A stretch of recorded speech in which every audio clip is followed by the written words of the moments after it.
Howdy, folks, and welcome to episode 137. Why we love squirrel. Yeah, we're talking about what distracts us. We are always talking about what inspires us, what gets us gets our mojo going, what gets us excited. But nobody ever talks about what happens when magpie-itis hits. Ooh, shiny. Um, I know for a fact I am. Uh, it hits me hard all the time. In the pre-show, I was talking to Reese about uh, a new project that came along. I saw I was doing some research because somebody went out and bought a shit ton of pre-dreadnought ironclads, and Guilty as somebody charged. else somebody else promised him, hey, you give me the names of the ships and I'll see if I can't make Ocean Thunder charts for them. But brother, I didn't know it was going to be that many. And no, that's not the problem. No, I started, doing my research, started looking for the gun information because that's really all I'm looking for is the gun information. Because I've got a great resource for World War II guns, but I don't have any resource for, the 6, the 8, the 7.5-inch guns that were on these damn ships, like 7.5-inch, 7.5-inch guns and a 6-inch gun and an 8-inch gun, all on the same damn ship because that makes sense. I'm guessing that was a British ship. It could have been American. At one point in time, pre-Dreadnought, we had a battleship that had 3 main caliber guns on the same ship, with 2 of the different gun sizes. I would call them super firing turrets, but one turret was literally sitting on top of the other turret.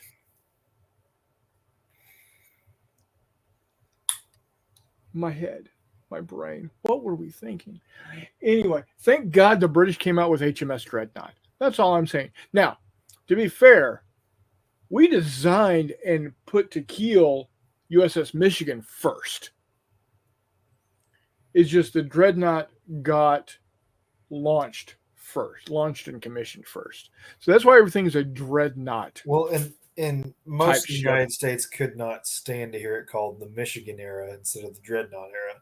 So, yeah, it does sound better. It does sound better the Dreadnought era of battleships, not the Michigan era, because and we do have one Michigander who watches. I know, that's John. We haven't seen him in a while. I hope he's doing okay. Love you, buddy. But I've been to Michigan once. It was pretty cool. It was up in the Upper Peninsula on the UP, which should be Wisconsin, but fuck Wisconsin. So you've got the UP that's like, so here's Wisconsin, here's the main peninsula of the UP, and then you got that little right here. There's actually and I don't know why, but there is a canal right through it on one, and it's a river that they just extended the rest of the way through. And I can't remember if it's the north side or the south side, but on one side you've got Houghton, the other side you got Hancock, and they just call it Houghton Hancock. It's like Buda and Pest. It's when they built the bridge, it became Budapest, right? So you got Houghton Hancock up there, and there's a copper mine that you can actually go tour. And if you pull out copper, you're more than welcome to take it home with you. So I used to have an actual piece of copper, natural, fresh out of the ground copper. I don't have it anymore because it got left behind at my house that my ex-wife now has. because when I left there, um, it was kind of like the jerk. Oh, I need. So I took my dog, most of my gaming stuff, and my car. Right. Um, anyway, and see, doing it here, we're getting sidetracked, and that's what this Yep. show is all about: getting sidetracked. Um, but yeah, so I've been to Michigan once, but screw Michigan. That's where I was going with that story. Um, Sound like a real Norm quick, Macdonald joke there for a second. yeah, right.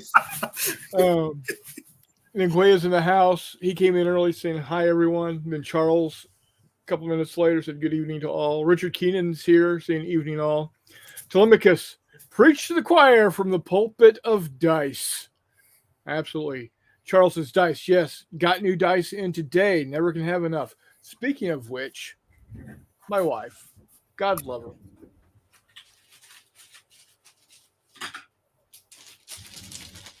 she bought me these. It's 50 D6s. For no other reason than because. Why not? So I got a crap ton. I've got 10 of each color. Red on white swirl, blue on black swirl, gold on black swirl, yellow green, purple yellow, or purple gold. Yeah, neat. Andrew Mike says, "Oh yes, so many projects, so little time, dude. You have no idea. I oh geez." Richard says, "My biggest problem is reading. I seem to want to game every book I read and never finish anything because of all the new projects that I keep starting." Absolutely. I so Nagoya says that is true love. It is true love. She loves me dearly, deeply, and hopefully forever, or until she kills me, whichever comes first. Um, I just finished listening to The Hunt for Red October. Now, I love the movie, The Hunt for Red October. Not only is it a great Cold War, uh, movie, but it holds a special place in my family because this is going to sound weird, but that's the movie that we went to see, Jay and I, when we met our stepmom for the first time. Dad wanted us to meet Linda. They had been dating for a little while. She was ready to meet us. Um, I was I was already in college,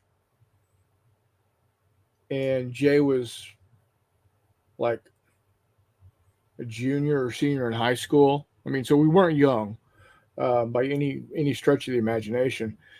But we went to see The Hunt for Red October with Dad, Linda, and us. Um, so the movie is very special to us, but I love the movie because it's just a damn good movie. I'll be right back. I But, gotta show you something.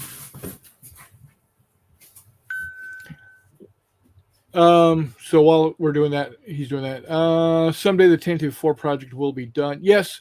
Well, Jay, as soon as I get my Neptune 3 Pro, I'll start printing again. What you got there? Oh, Hammer Slammers. Good Absolutely. book. There's many Hammer Slammers. Okay, I did not know that. I was at Yes. a Books by the Pound place, which is exactly what it sounds like. Just go in and Oh grab yeah. them and buy them by the pound. And I found it, and I remember hearing something about it in somebody's circles, and went, "Hadn't read that. I'll pick it up." Good book. I sat in the back of a There barbecue are joint for like 2 hours reading it. there So are many. Oh, and there are Hammer Slammers models out there. I'm not sure I'd In want to game it, but it's a in good book. 20 well, they've got them in 25 millimeter, 15 millimeter, and 6 millimeter. Okay. I would only game it in 6mm. Yeah, I just it it's not the sort of game it's not the sort of combat I like to game. Yeah. But it's a great Um, book. So Meter, like I said, Jay says someday the TNT4 project will be done. Again, I've got to get my my FDM printer replaced, as everybody knows.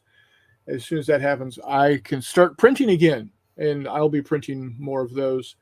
Um, I've got enough to play a small game, but that project is ultimately to have a full 4x8 table filled with TNT 4. Mander Mike says game every book and book every game. That's actually something I don't do. I don't. I don't track my games. And people that can do that and do that, my hat's off to you, man, because I don't have. I don't want to say I don't have the dedication. I don't have the. I barely have sense to take pictures when I'm playing games. Eric's in the house. Hey, Eric, how you doing, buddy? He says, I heard squirrels would be on the show tonight. Yeah, you're looking at them. Meander Mike, one ping only, please. Yes, absolutely. And Richard Keenan says, awesome series, referring to Hammer Slammers. There's a lot of good books. If you've got Audible, somebody said there's a squirrel. What's that? Somebody heard squirrel. Oh yeah. Hi, buddy. How you? I think there's a couple of the Hammer Slammers. If you are a Audible subscriber, in other words, you pay the $15 a month, you don't have to use a credit to actually download and listen to some of the Hammer Slammers books. Okay. And they come to a download. Because they're so short, or yeah, they're like 6-7 hours a piece. Great stuff. Great stuff. Hexy's in the house. Says, I used to own the Hex Encounter game for Hammer Slammers years ago. And Jay says, bunch of Hammer Slammers on Audible. Right, exactly. That's what we were just talking about. And like I said, a lot of them are, if you're, they're Audible exclusives. And they've just said, you know what? If you're paying us $15 a month, no need to buy it. We'll just let you listen to it. Now, that's the type of thing that they could pull. They could pull the license at any time and say, no, we really need you to pay for it. But Hissy's in the house. How you doing, buddy? So, where was I going with that? Oh, Hunt for Red October. So I just finished listening to it, and I've said this before, and I'll say it again. I love the movie, and I love the book. And it is where I came to the conclusion that you can like both and not compare the two. How many times have you heard, after watching a movie, after going to see a movie, and one of your buddies says, yeah, but the book was better. All the damn time. The book is always better. I first I have to disagree with it, that the book is not always better. Lord of the Rings, case in point. Secondly, the story that's told in the movie, The Hunt for Red October, is the chase scene. The Hunt for Red October, and it's still different. It's not the same exact story. Main plot points are still there. But there are some things that were stripped away from the movie because you can't have everything, right? But the reason I'm bringing this up is so I'm working on my Cold War Fistful of Lead 3 millimeter project. I'm looking at doing more Star Wars prints and whatnot. But I started thinking, you know, is there a way to take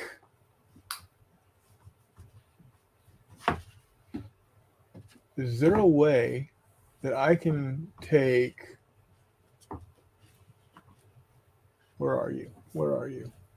Why am I not finding you? You're supposed to be up here. Galactic Heroes. Oh, it must be in a box. Is there a way that I can take starfighters and play Red October, the Hunt for Red October, using my submarines and Fistful of Lead? Do anything That you want to. yeah, it's because originally I got these to play con sonar, and my brother and I sat down with that.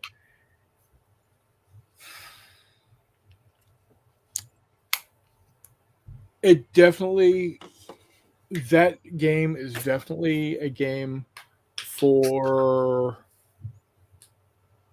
multiple players and multiple subs because just two players with two subs each gets rather boring really quick.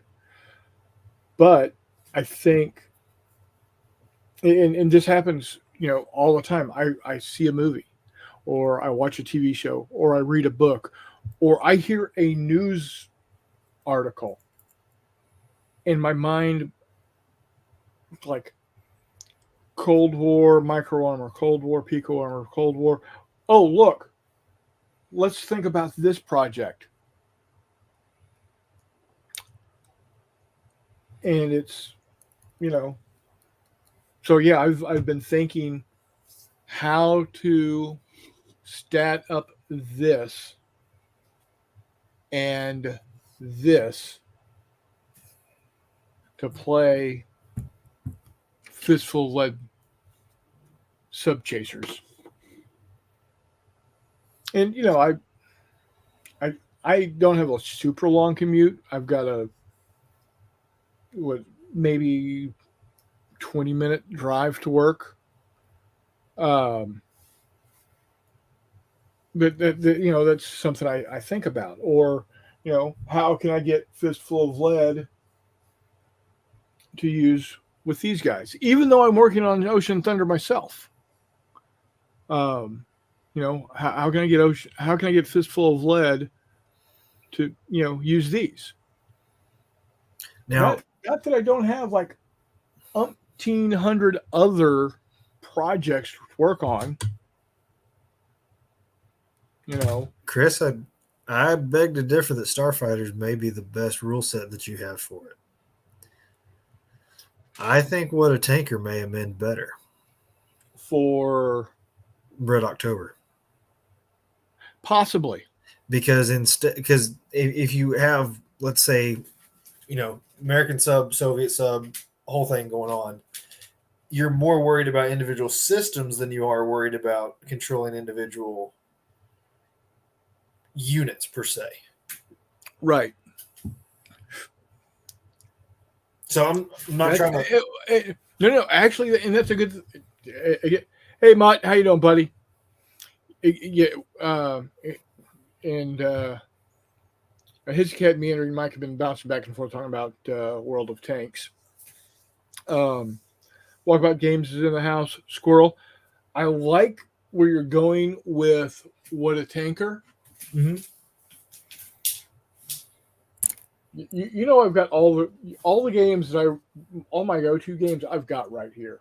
Right. I mean, same. I got within reach. Yeah. Hold on one second.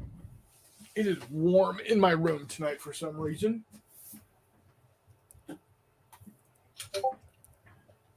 Turn on the overhead fan.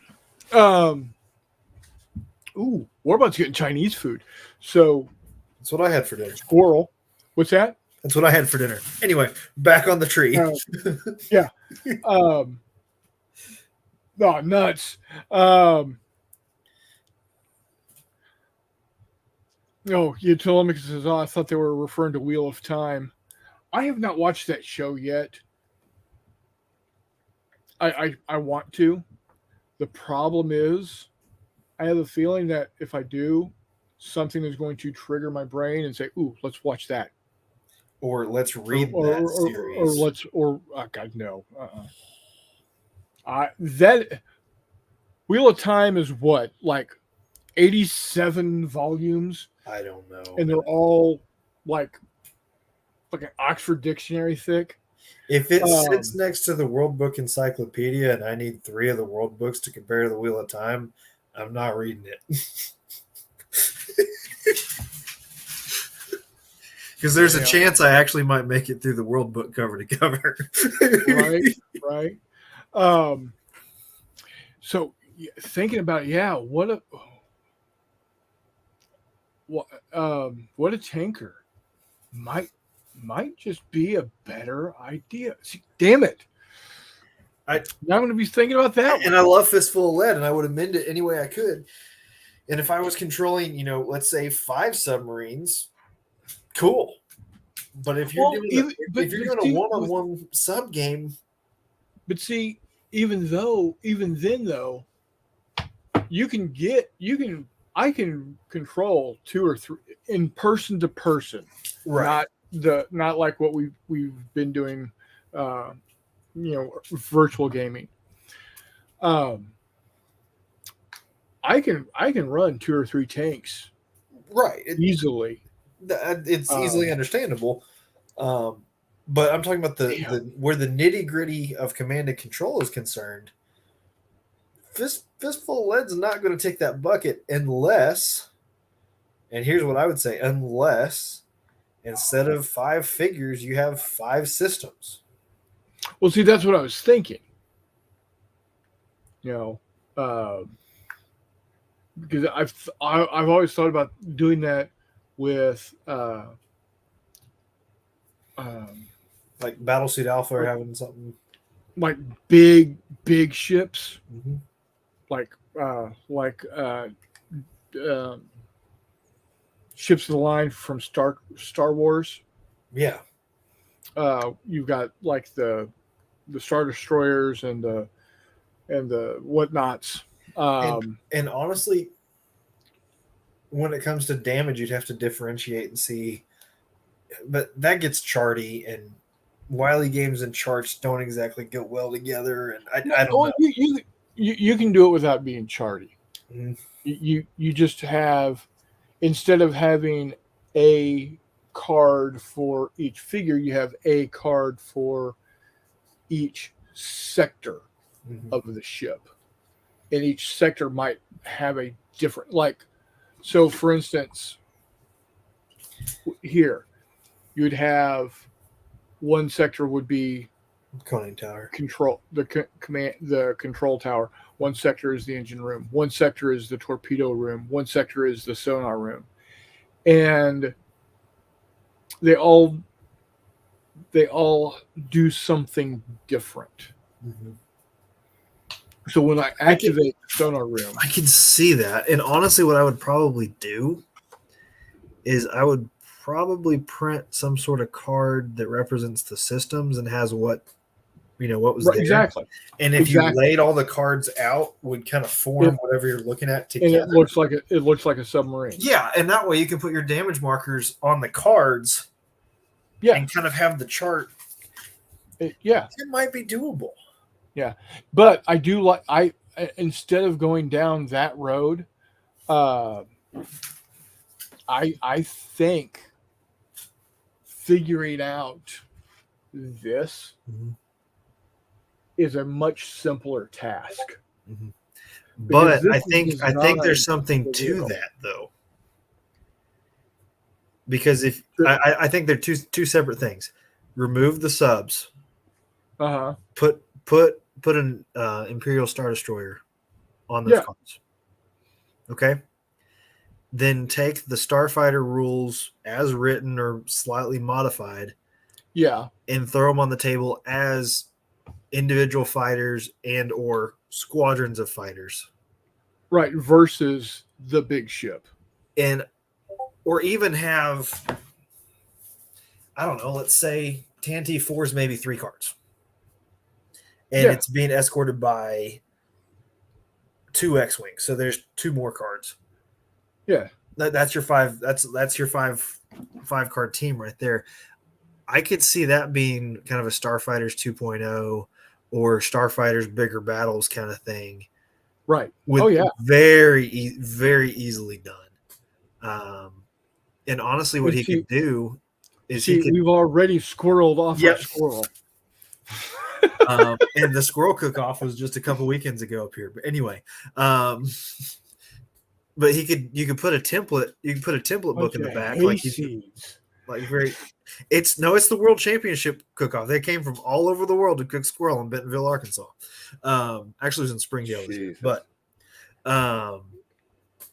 they Walmart's backyard. You can put a photocopy like template back there because Wiley does that all the times, where you draw in or do whatever you want for your different sectors of your ship. Yeah. Tillamook says squirrel pot pie. I'm sure they had it at the squirrel cook-off. You know, they had everything there you could imagine. I think what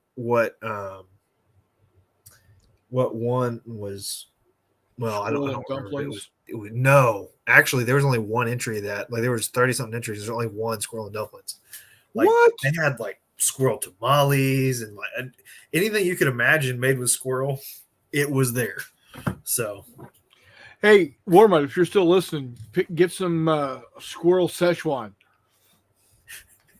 You can find that at Panda Squirrel Express. Spring rolls. What's that? You can find that at Panda Express. Right? Yeah, they just don't call it that. Sorry. Hitscat says, I read once, but it hurt my back. Oh. Hexy doesn't read.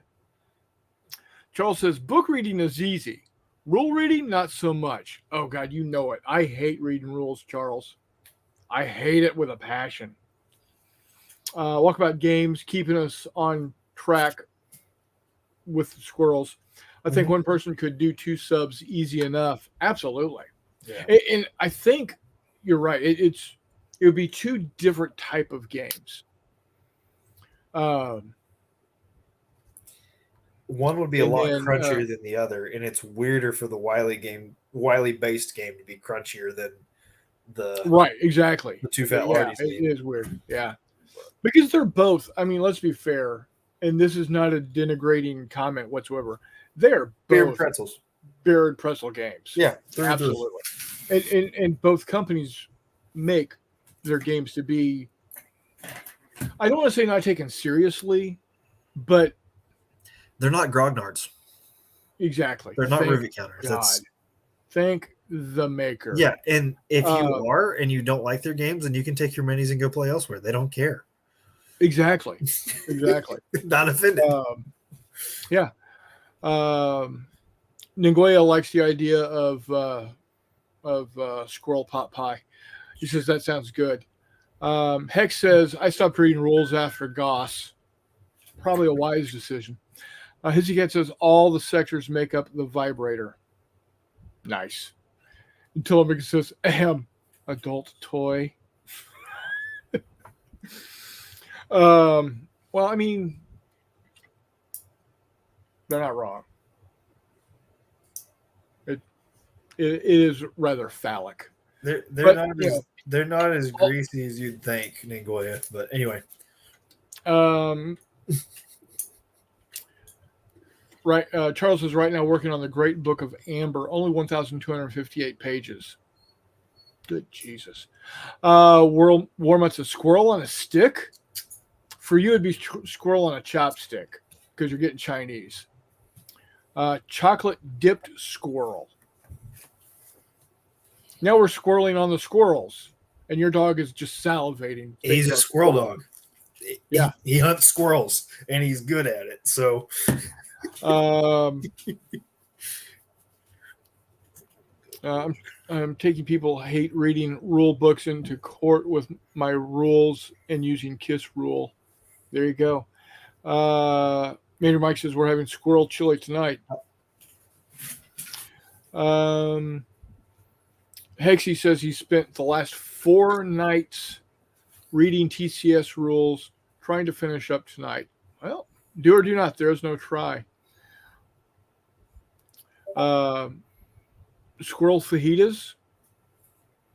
Now, you're Izzy, you're saying that because you know that gets my goat, or cabrito as it would be called, because fajitas there's only one meat in fajitas, and that's beef. It's grilled skirt steak. Anything else is a grilled whatever taco. Fajitas, by definition, is beef. General Squirrel So. No, that would be General So Squirrel. Skeller, I walked in to see adult toy squirrel on a stick. And hear Reese say, it's not as greasy as you think.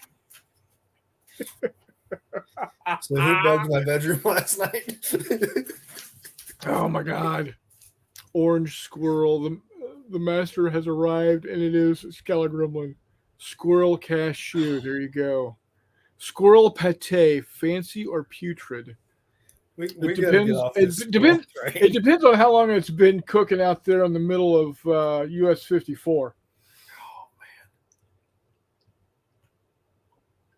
But yeah, my biggest distraction is probably other projects.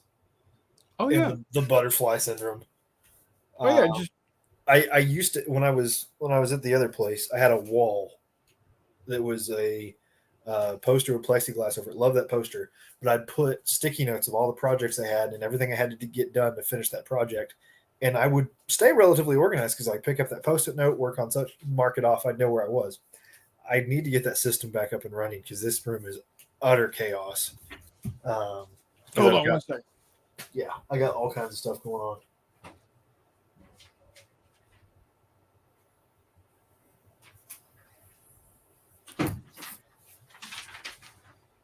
This has been hanging on my door into my office for about 2 years. Has it been updated since then? No. It's got Fistful of Lead, Galactic Heroes Tantive 4. It's got Ocean Thunder, Fistful of Lead Kanji City, and Fistful of Lead Arab Israeli. That's a long time ago. It lists out the different things that I need. Like for Ocean Thunder, Savo Island, Guadalcanal Shore, U.S. Allied ships printed, Japanese ships printed, SICs, updated move rates. So really the only thing that I did not complete on my Ocean Thunder list is the Guadalcanal Shore. Which didn't you decide you didn't need? Yeah. So. But I have to go back to U.S. Allied ships and Japanese ships printed. Did I show you my Pacific Islands map? No. But yeah, I have to reprint my U.S. Allied ships and my Japanese ships. Yeah, I don't know what happened to those. I don't have them any longer. Yeah, well, nice. Some hillbilly walked off with those and stole them. Yeah. But yeah, it's huge, and it's got a hex grid on it. Nice. And then is it reversible? Yeah, I've got the Streets of Way. It's called the Streets of Pompeii on it's the other. Yeah, but it's the Streets of Way. Very nice. On the other. Outstanding. And that's going to be my convention mat. When, I'm not saying if because I haven't given up hope yet, when March to Victory happens this next year. So yeah.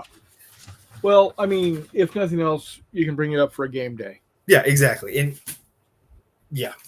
Because we're going to have at least 4 a year. But I have 2 of these. Nice. No, because the first one they sent, they put the hex map on way Right. and not. Right. So Ocean Thunder, I'll just break out the unhexed one. Yeah, exactly. So, and honestly, I could probably play on the hex map with the brick for aircraft, and it Sure. wouldn't be Absolutely. too bad. Absolutely. So Let's see. Oh, World War Mutt's still on the squirrel food. It's squirrel butt roast. you said squirrel. Yeah. Hexy says, I know Scala, these people are disgusting, aren't they? Absolutely. Scala says, Hex, that's why I'm here. What I'm here for. Rocky squirrel oysters. Yeah, let's not discuss. Yeah, let's just no. Like that Bugs Bunny of no. Hissy says he's here as part of his plea bargain. As a plea bargain or community service. So, Walkabout, I think I have that in a collection somewhere. The Way 1968 book. Oh. So, sorry, I'm jumping ahead of you in the chat there. No, that's fine.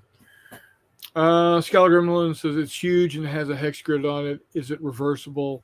It's like it's like you don't even hear yourselves. Shit. If I listened to what I actually say, I'd be embarrassed enough for everybody in the room. We'll just put it on the internet for everybody else to listen to. Exactly. You know. Hissy says, ignore my spelling. I'm doing that, Hissy. I'm working through it, buddy. Wardrobe's in the house. Drive by. Hello. Hello.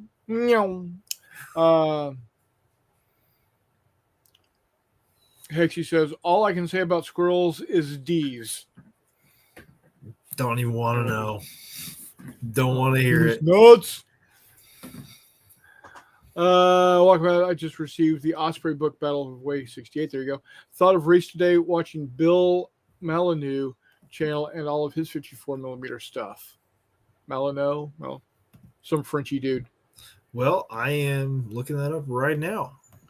He said Rocky the magic Squirrel number. Oysters is like split pea soup. Let's just, oh, Lord. And Wardrobe's out. His drive-by is complete. Anyway, so what's that about? It's about Way 1968, Vietnam. So HUE is pronounced Hue in Vietnamese. And Meander Mike comes in and says Molyneux, Molyneux.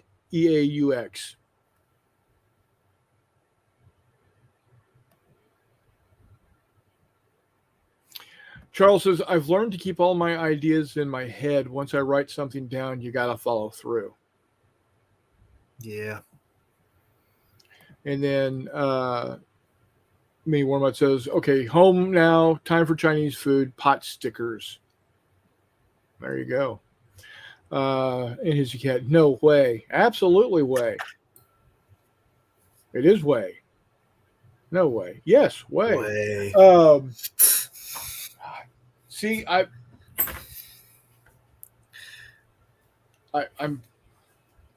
This is rattling around in the back of my brain right now. It's going to turn into a game design stream instead of a squirrel stream, but how fitting. Is what it is. Another thing that my wife did for me, she bought me this. This is, if I can plug it in right, there we go. It is a light board.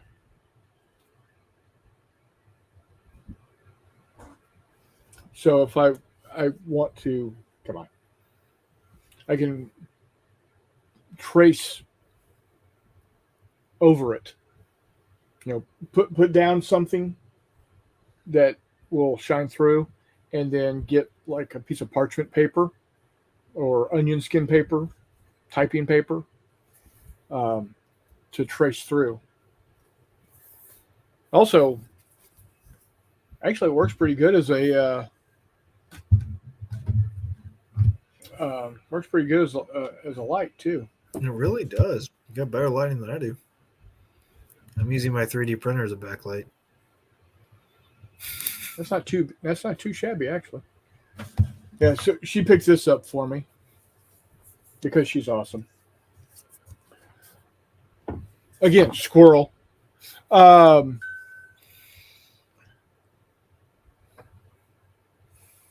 Me Wormut says pot stickers remind me of squirrels in a blanket. Hexus is way up yonder. Good lord. That's some hillbilly talk right there. That's what someone from West Virginia, Arkansas would say if they're a Marine in Vietnam. Let's go way up yonder. You know I'm right. Um, Nguyen says, Charles, I use a 2-second rule before speaking. Unfortunately, that's on a 3-second delay. Yep.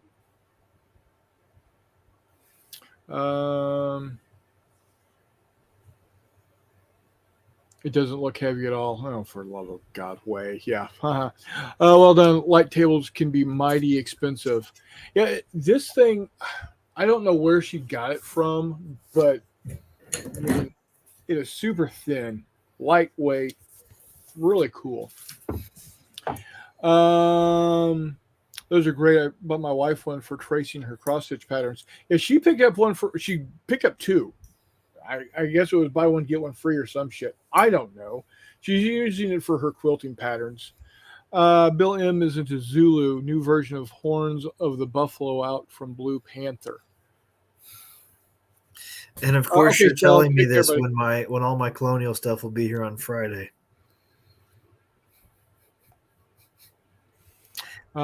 Chipmunk. No, well, chipmunk's also known as a ground squirrel. I've got about Uh, 36, 40, 50 painted Zulus in oh, 54 cool. millimeter. So That's wait. How many? probably 50 of them. Jesus.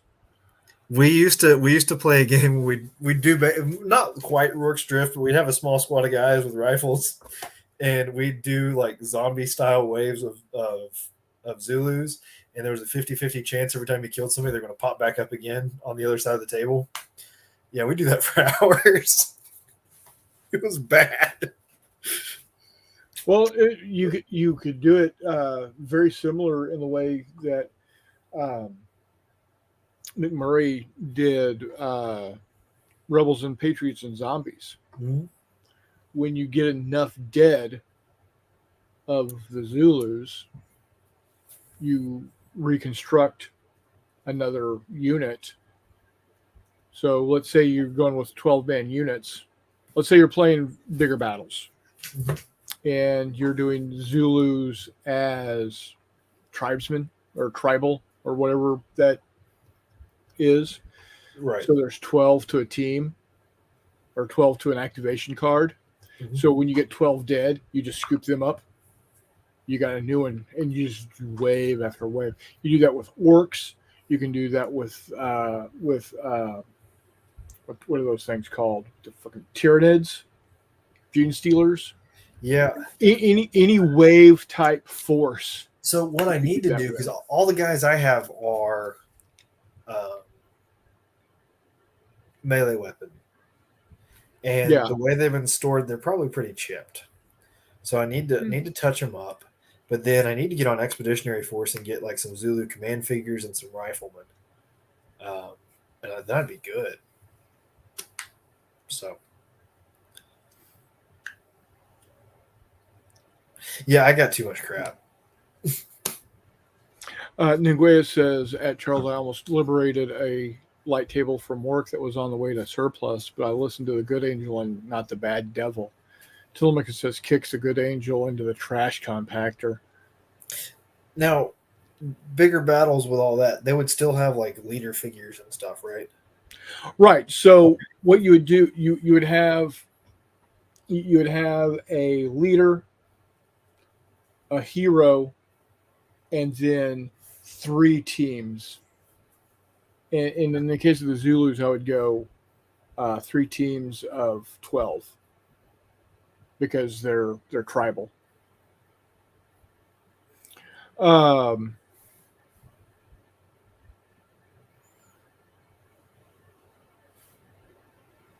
sorry, I got a squirrel looking at me underneath Mike's. I squirrel and wanna. A squirrel and Wanda. A squirrel and Dwana. Instead of I can't pronounce the name of the battle the Brits got massacred in. Oh, okay. Um, now speaking of liberated from work, how and we're doing a squirrel story here. How I ended up with my first gaming table. So my brother and I are sitting at home. This is when we lived in Lee Summit. Hey Steve, how you doing, buddy? Steve Willard in the house. The purveyor of a fine fistful of lead gaming 2 weeks ago. Anyway, and our buddy Copeland comes over. It's a it's either a Friday night or a Saturday night, and I can't remember which. But he says, guys, down on the back side of Div 1, there's an old, upright, standalone chalkboard frame that doesn't have the chalkboard in it, but still has the plywood backing. Just sitting there. It's been sitting back there for like a week by the dumpster. And, well, it's 4 foot by 8 foot. Let's go grab it. Or Jay had saw it, or so. The three of us got together. And I can't remember if Jay had seen it or I was not the one that discovered it. I, however, was the one that had my stepdad's Mazda B2000 pickup that was able to drive the 5 or 6 blocks to the high school in the middle of the night, like at 11:30. Like any good Midwestern high school. Right. Grab it and drive it back, and then drag it into the house and hide it. Now, we had some explaining to do to Dad when he woke up and saw this chalkboard without the chalkboard in his house. But yeah, we cut the legs off, and one side was two basically 4x4 areas. The other side was 4x8. Boom. Bob's your uncle. That was my first game table. That's awesome. Yeah, That is awesome. Whether it was supposed to have been thrown away or not, I don't know. Whoops. I don't know where it went. Found it. Yeah. But that's awesome. Telemachus says, strap the 4x8 to your moped if you have to. Squirrel. 2 4x4 sections. Mm-hmm.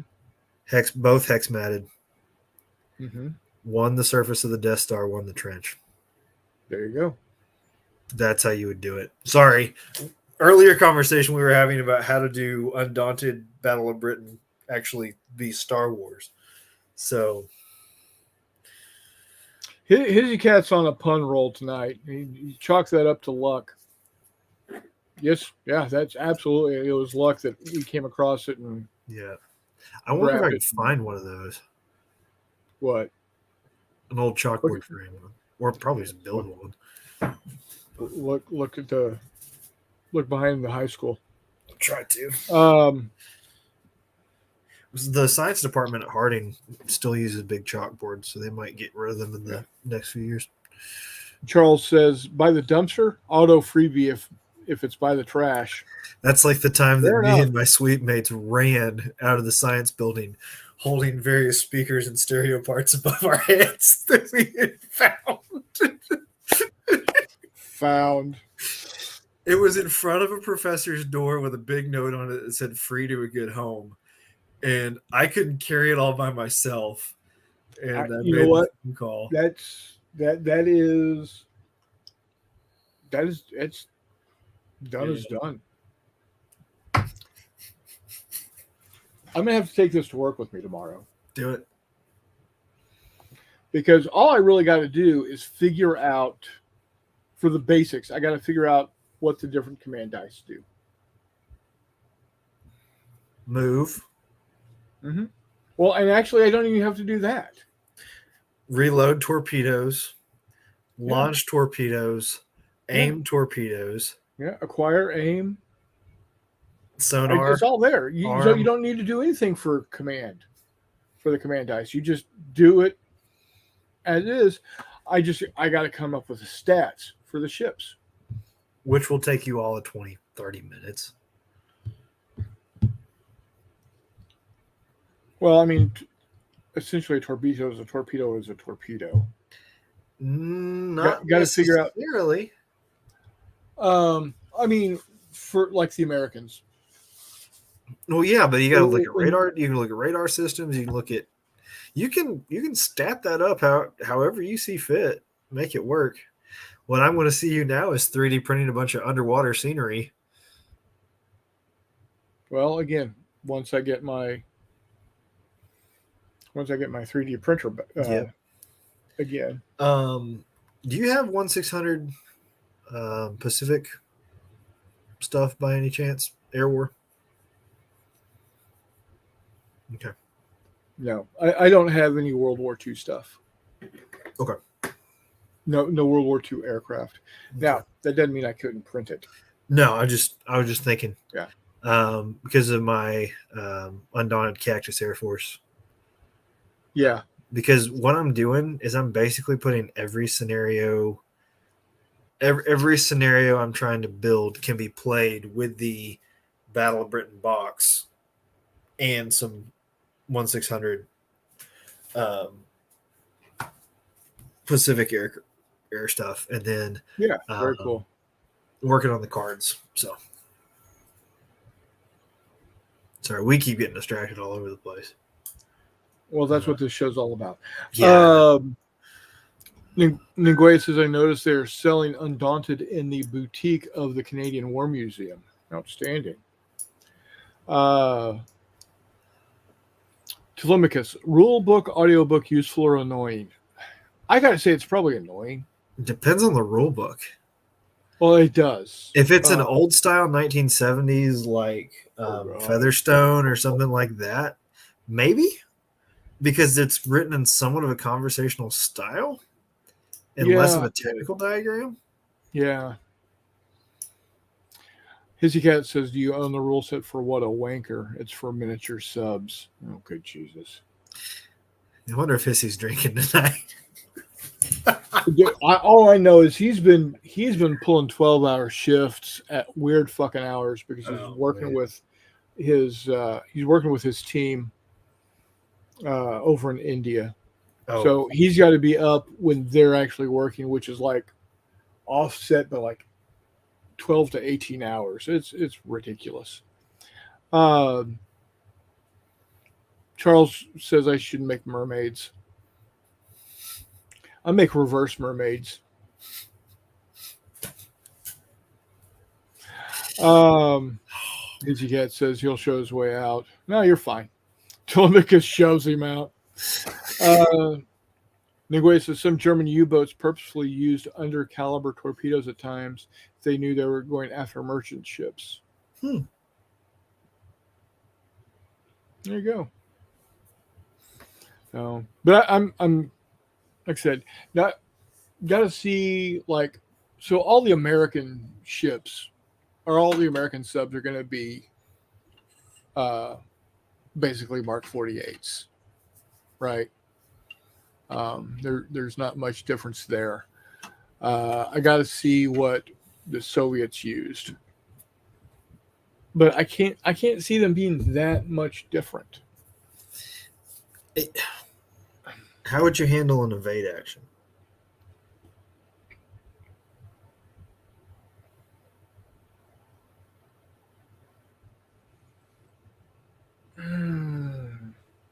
See, and that's the thing. because torpedoes move not much faster than the submarines. Um, You'd and in almost the have to crack case, the torpedoes in the table. yeah, it's almost like they become their own card or their own dice roll as to when they go. I'd say they always move, Yeah. but have to pass in like an acquire test or something Um, every turn. no. Maybe not. I don't know. So the subs are taken care of. Move, acquire, that's your sonar. Aim, that's sonar, but refining it. Or it's not your sonar. It's your fire solution. Your fire, your reload, and your wild card.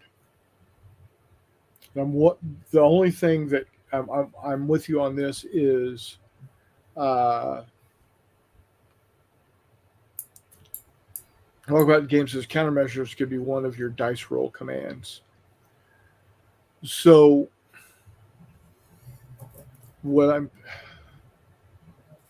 what I'm thinking is you would have to use a wild card to use a countermeasure.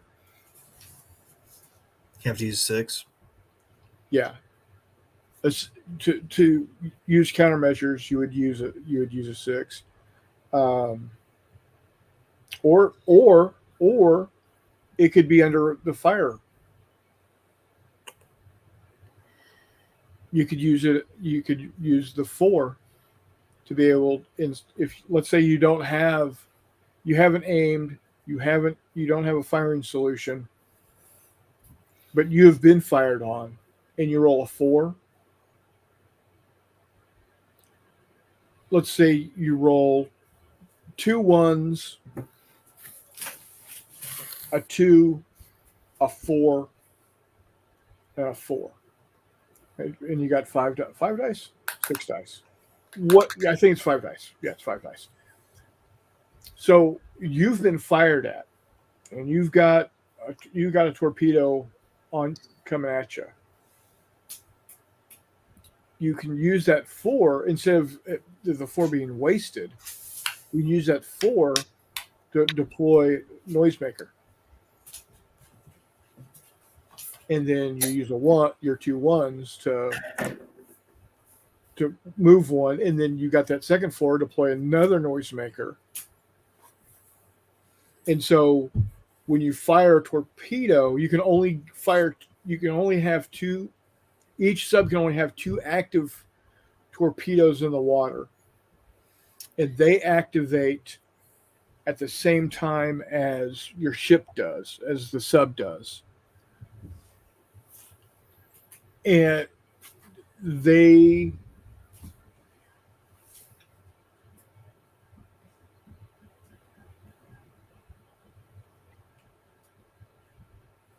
they have to make a and they've got a speed, and then instead of using command dice,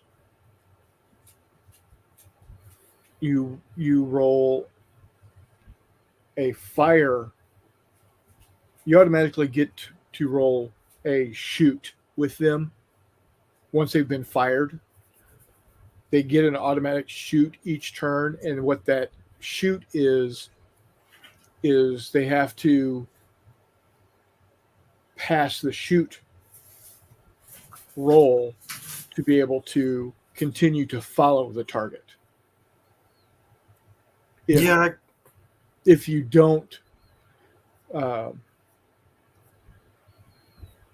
and if you don't, uh, if you fail your shoot roll, your to hit roll on that torpedo,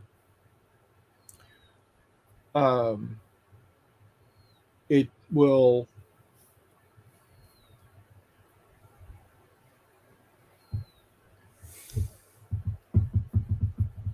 Does it just it doesn't just go away? Oh yeah, yeah. Okay. So I've shot. I've got a 2, I've got a 3, I've got a 4 to shoot. I'm in Los Angeles. There's an alpha out there, and I've acquired the alpha. I've got the firing solution on the alpha, and I'm shooting the alpha.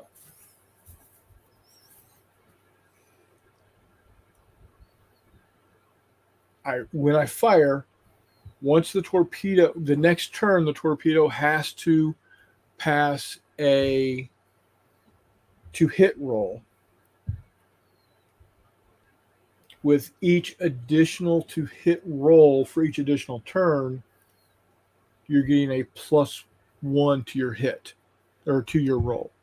So it as it gets closer, it's easier to for the sonar uh, to keep track of its target. Where the countermeasure comes in, that throws in 1, maybe 2 negative if it is within the forward cone of that torpedo's search area. Okay. Yeah, I like that. You can do that with a couple of templates. And if you miss, if it misses, or if you roll a miss, then it goes out. You have to go back to your base roll again to reacquire. So in other words, let's say you need a 6 or better on 2d6 or 6 or better on 2d6 the first time. You pass it. Okay, the next time you only need a 5 or better. Next time you only need a 4 or better. Well, on that 4 or better, for whatever reason, you really suck and you rolled snake eyes. So it now will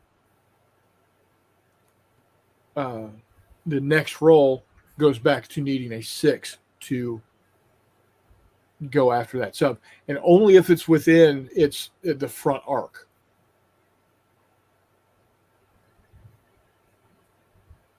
You see what I'm saying? Yeah. So I've got, let's say this is my target. Let's say this is my torpedo. I need something easier to see.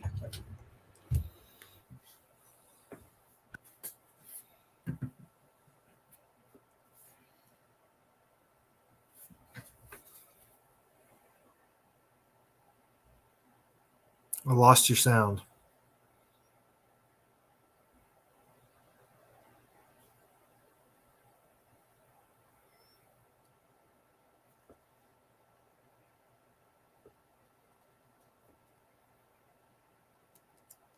Hear me now? Can you hear me now? I can hear you now.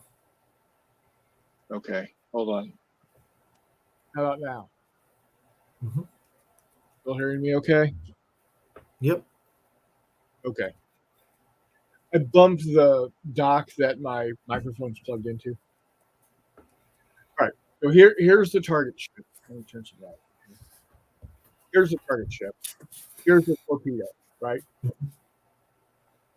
We'll do it like this. So it's coming in from this direction. Okay. And I need, at this point in time, it's been out there for 3 turns. It needs a 4 or better to continue in. And at this point in time, if it does, it'll make it hit. Well, I roll snake eyes. Well, what it's going to do is it will veer off up to 45 degrees from the nose in the opposite direction from the target. And it will continue to make a turn in that direction, acquiring with each doing a 6 or better or 7 or better or whatever until it finds another target or it runs out of fuel. So it'll only last for so many turns. You know what I'm saying? I like it. And And then, if you but can only have 2 fish in the water per yeah, you can sub, only have you're two in the good. water per sub. But you So could also find yourself in a situation where you fired 2 fish at the first thing you saw. They're still going out there not connecting, and you've got a perfect line of sight on another guy, and you can't shoot. yep. Or what happens is, yeah, you've got it locked in, and it's tracking, it misses, and as it's doing its circle, Finds you. it catches you or your buddy. Now you can give it a self-destruct command. But you got to roll Ready, for go that, I'm away. assuming. Again, it would need to be either a 4 or a wild card. It'd be a shoot action. Yep, it'd have to be a 4 or a wild card. And if it's bearing down on you and you rolled all 4 or all 5s or all 1s or all 2s or Yep. Yep. sleep with the fishes. So, Oh man, yeah, I like it. you I gotta like do it. this. I'm loving the sound of this. Yeah, You could use a similar oh, mechanic for like IR or heat seeking missiles in air combat.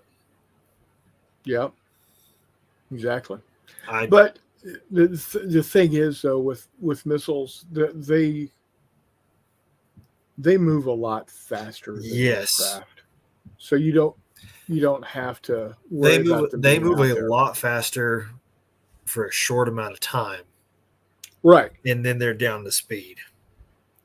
So, So yeah, um, Chris Long. As soon as I write some of this stuff down, I'll send you what I've got. send it to 'Cause the Lardies oh yeah, I'll do that too. because I'm sorry, but um, whatever pun they'll come up with for submarines is going to be Oh yeah, oh yeah. what a seaman or something.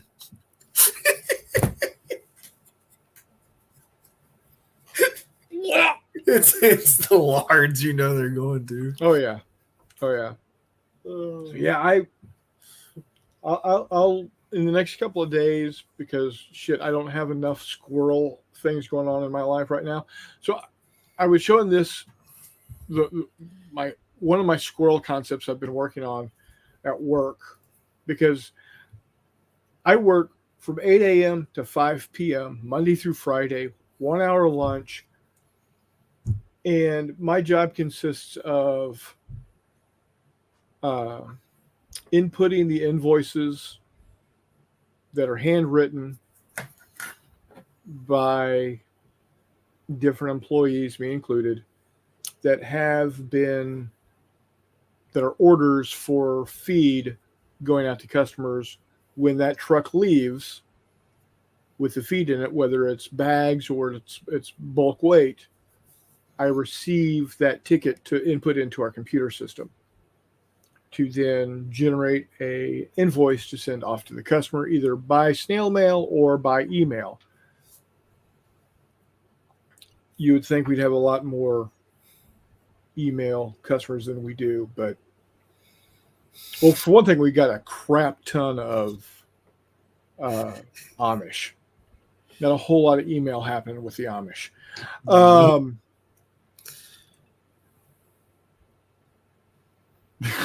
Miguel says, "Thanks for that, Reese. I no longer feel reined in if a host can say that one."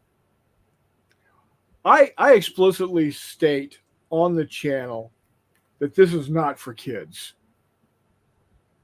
We are borderline PG-13R. Oh no, we're R. We're a hard R. Eh, Language alone. It only yeah, takes language. 3 F Yeah. bombs to get an R. Well, McMurray's not here, so we can.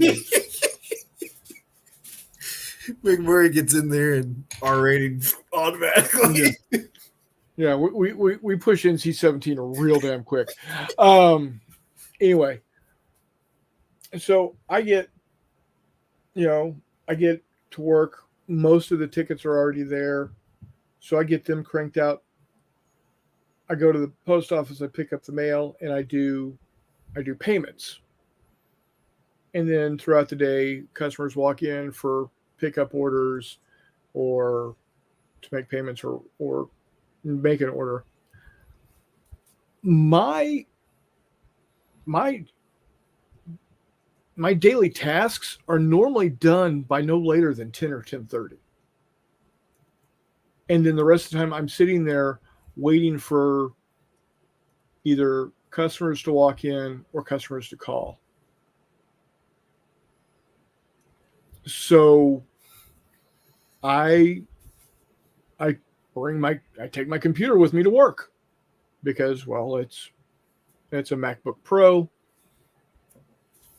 makes it a laptop slash well, excuse me, it's not a laptop, it's a notebook computer.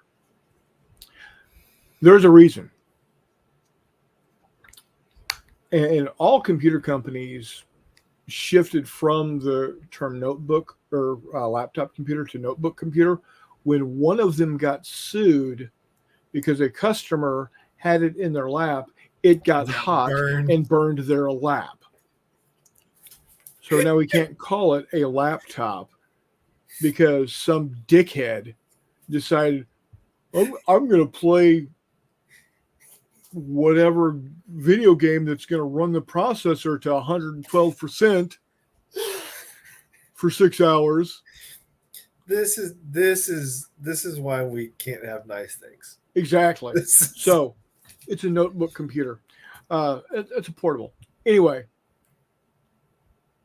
so one of the projects that I just came up with the other day is I saw in my research a project or a poster that showed all of the United States Navy ships in silhouette grouped by class and named for the United States Navy as of 2017 or 2015 or something. I said, you know what, that I could do that for World War II. And I came up with this, or I'm working on this. I love it. And so I've got right here, I got Iowa class battleship, BB-61, BB-64, and then the silhouettes of the 4 Iowas. And then I've got the South Dakotas. Oop. I don't have them locked down yet. The South Dakotas, the North Carolinas. And I've gotten all the way down to the old Arkansas, BB-32 and AG-17 USS Wyoming. What it is, it's the capital ships of the U.S. Navy. And what I'm wanting to do is make a poster and possibly create an Etsy store and sell that poster. Who knows? Nguyen says he tries so hard to be a good boy. He's not like the others. Take care, Hissy. Thanks for dropping in, buddy. Chris, I know what you might do. What? You might do battleships and destroyers, potentially battleships and cruisers. Let's leave it at that. And then do aircraft carriers and naval aircraft. Or carrier-based aircraft, because you go to naval aircraft, that might get a little tricky.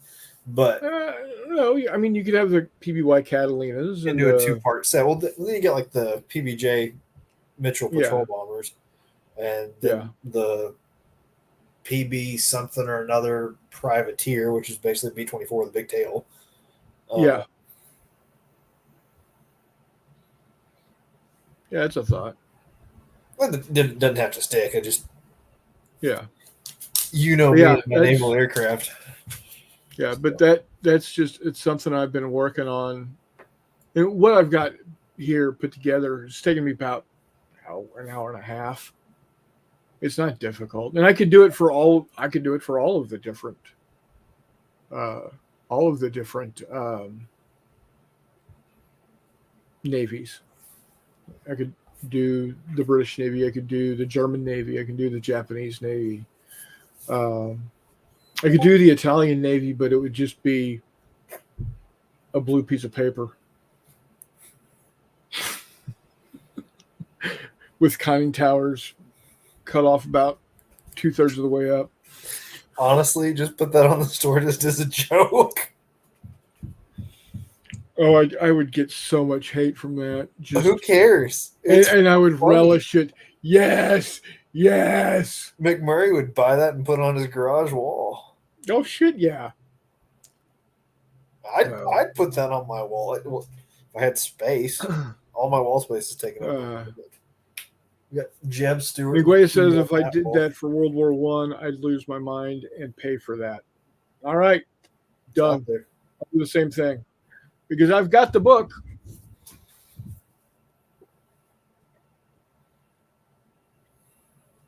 I got the resource right here.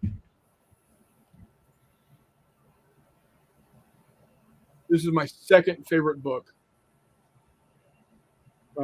First one being Jane's book, World War II. But yeah, I could do the same thing. You know, maybe not as easy to do because I got to take a photo of that and then work that. But yeah,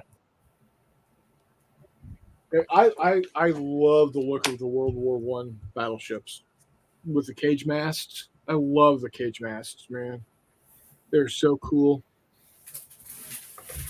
Now you said one of the ships that you got was USS Baltimore, right? Hang on. Let me double check on that. I believe so. I gotta see if that's on here. If it was still in use in World War II or World War One. I don't think it was. No, 1898 Baltimore or 1865 Baltimore? 1898 Baltimore. Yeah, USS Baltimore. Which that I told you. Oh yeah, here it is. Yeah, from 1888. Got a photo of it right here.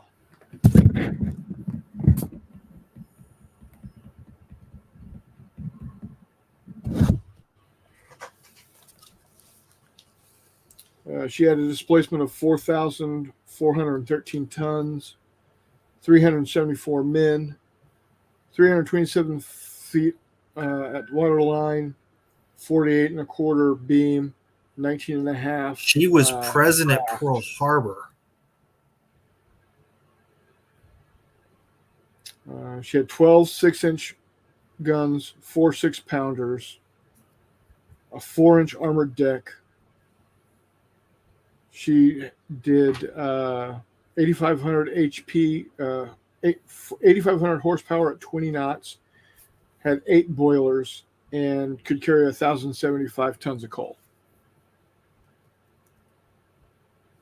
So what all I have to do is figure out the gun statistics for those 6-inch guns and those 6-pounders.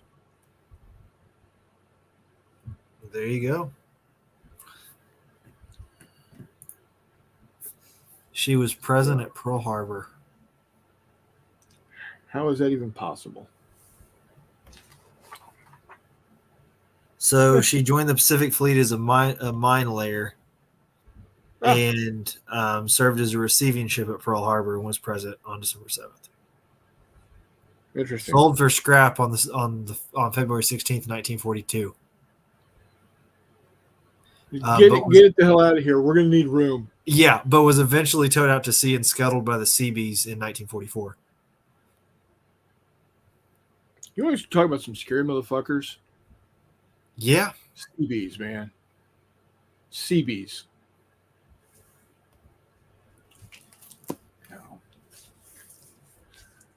Yeah, so I'm gonna, it might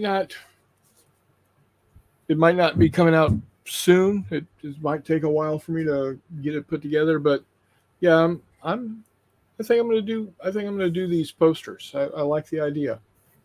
I just got to That's see, what's the standard size of a poster, like 22 by 34 or some shit like that.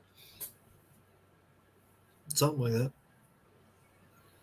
Yeah, so yeah, do what I can do a World War II series. I can do World War One series. Um, shit, I'll do Civil War series if I can figure out a way to get the silhouette of the ships. McMurray would have to take a couple seconds to learn how to speak again after he saw that. There you go. So, but again, and I think this is uh,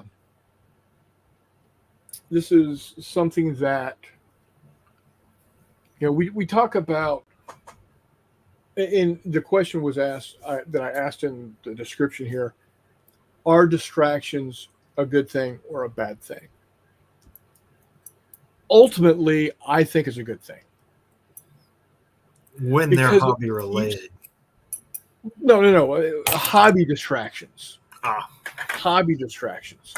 Now, distractions because you know your cat is or dog has knocked your shit all over the place, or um, you're dealing with family issues. Those are not those become counterproductive. But what might seem like this poster idea of mine might seem counterproductive to my fistful of lead, bigger battles, Cold War game that I'm wanting to do. What it does is allows me to unfocus from that for a little bit and change my viewpoint.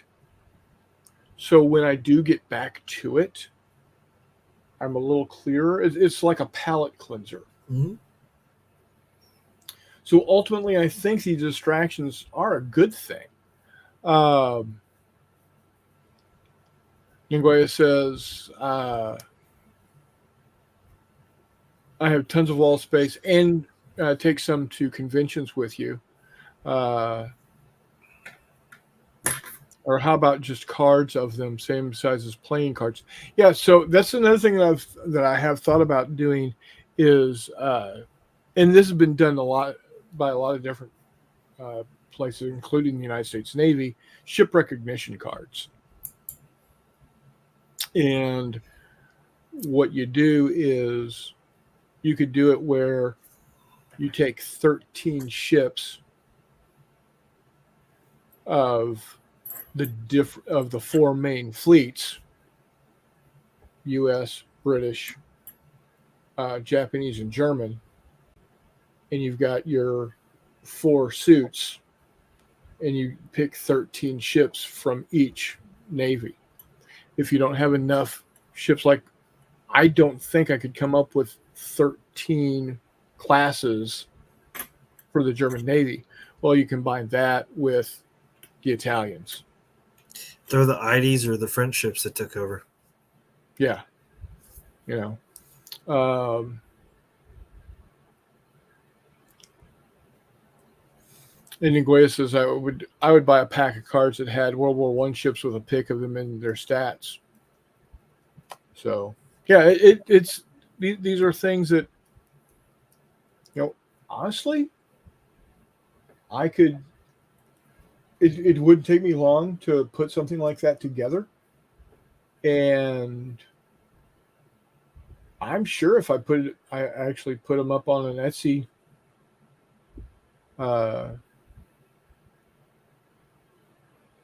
Etsy shop, this stuff would sell. Am I going to be able to, make a living off of it and stop my job? No, but it would. It So might keep me in paint and resin and filament. And all the Russian ships. Yeah, there you go. those were some weird ass ships. The Russians had some weird designs, like the Gangut class battleship.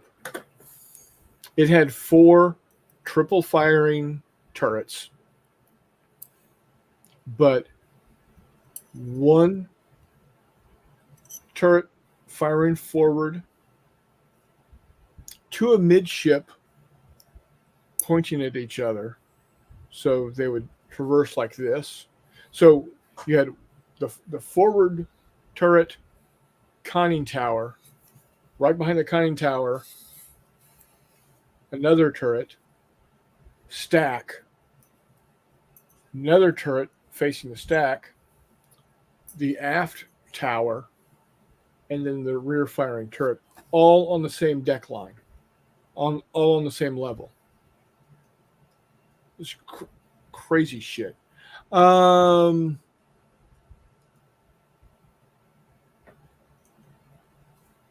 yeah, Hemingway says, yeah, you're not gonna, but it would make you feel great, and I'd get some World War One ship cards. There you go.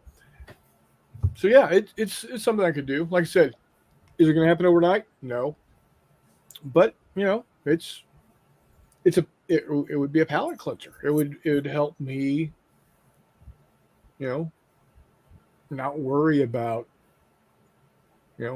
how many dice are my M60 platoons going to roll? Am I going to just have a stand roll a single die, or am I going to have a stand roll five dice, and we're going to have five stands in that group, so we're actually rolling 25 dice? You see where I'm going with that. So I don't know. Those are some questions I got to answer on that project. I've got my buddy Chris Copeland looking at it with me, because he has run quite a few bigger battle games. So I gotta talk with him. He's coming over for J3N, uh, which is coming up the second weekend of November, which is, holy shit, that's 3 weekends from now.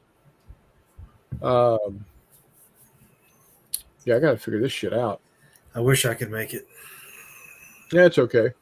Any chance of making it to Wiley weekend? Is that in December? First weekend of December.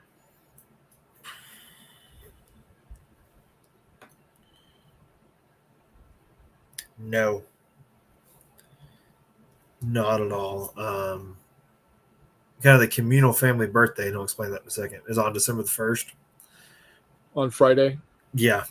And it'll be the first year without Granny. So.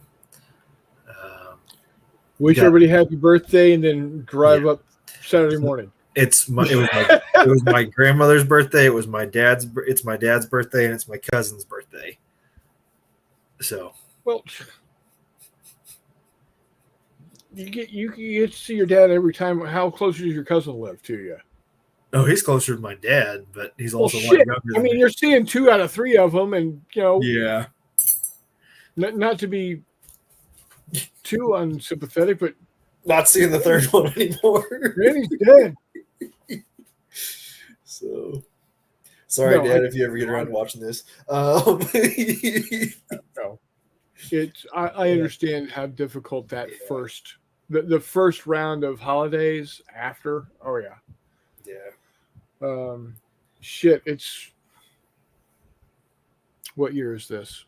2023. How long ago was 2009? 14 years ago? Yeah, this is the 14th Christmas without Mom, and it's still not easy.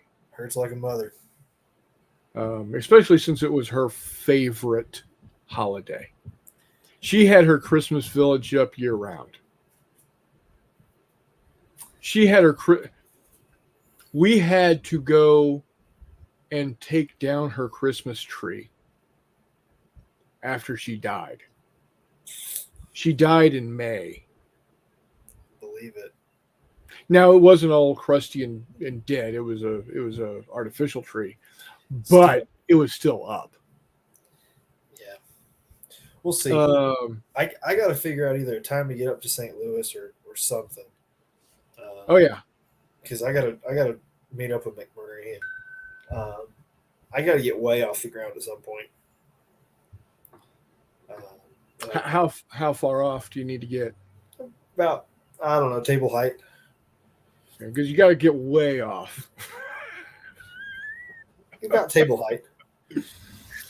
um, when you do, you got to let me know so I can make arrangements to drive down. Yeah, for sure, I will. I got to figure that out. I got a good buddy in St. Louis, and I got a couple other good buddies in St. Louis, and you're Yeah. not too far away, and so Now, one thing that I told Donna that I want to do is I want to get down uh, to Springfield, Missouri, and go visit Pea Ridge and Wilson's Creek. I would meet you in Springfield in a heartbeat. Oh yeah, yeah. Oh, absolutely. Because Now, what that about what? Pea Ridge is a little bit of a drive from Springfield, so because Pea Ridge is down by me, so it'd probably take you 2 hours to get from Wilson's Creek to Pea Ridge. I have to drive 2 hours to get to St. Louis. Okay, fair 2 hours enough. ain't a thing. Let's put it this way: driving that isn't a thing. I lived in Austin, Texas. Keep in mind though, y'all don't have the big hills and the dips and the draws and the curves that we do down here. And 2 hours of this can make a wife very car sick. Nah, So nah, not a problem. We used to live when we lived in Austin. One of my fraternity brothers, who was my dad's pledge brother. So my dad and I pledged the same fraternity at the same university. 30 something, 40 something years apart, right? He was 64, I was 89. So whatever that works out time wise, I don't fucking know. 25 years. Anyway, huh? 25 25 years? Okay, yeah. So 25 years apart. Anyway, so his pledge brother um, has a daughter that went to Incarnate Word University playing basketball, and their games were like Tuesdays and Thursdays. Tip off at like 7:05. That's a late game. I would get off work at 5:30, or I'd get off work at 5. Donna would pick me up with Kyle, our son, from work, and we would drive from Austin to San Antonio, watch the game to its entirety, drive back to Austin. That's a 90. That was a 90-mile drive one way, just to go see my fraternity brother's daughter play basketball, and ultimately me getting kicked out of a couple of the games by the refs. Technical. Yep. Yeah. Hey, They weren't calling the game. They weren't calling the game what right. That's some home cooking. Or vice versa or whatnot. Yeah. So, but yeah. So driving 2 hours from Wilson's Creek to Pea Ridge is Well, if you're not a gonna do thing. that, if you go down another hour, there's Battle of Prairie Grove, Yeah. which honestly, Pea Ridge is more. Anyway, I actually go to church with a descendant of the people that owned the tavern, owned Elkhorn Tavern when the battle got fought. Yeah. So that's pretty neat. So we'll see. I actually haven't been up to Pea Ridge yet. I need to. I've been to Wilson's Creek a time or two. But Where I really need to go is to Shiloh. and I need to go to Chattanooga, and I need to go to Chickamauga. Well, yeah, yes, Nagoya, we've actually, I have actually played Reese's Fistful of Lead Vietnam game, and where Toddy shot me in the face not once but twice Twice. with a RPG rolling a D12, needing a 5 to hit. As unbalanced as that game was, evidently people liked it. It was a lot of fun. So It was a lot of fun. we got some hardware laying around here somewhere. But So, yeah, we've met in person, and I plan to continue to do it. oh yeah, March Victory or not, I care less. I care yeah. about that convention. I, I'm not going to let a convention dictate whether or not I see my friends in person. So All right. So your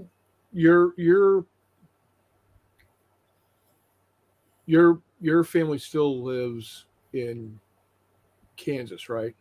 my mother and dad are in Kansas City. Correct. Okay. Do they have any type of connections with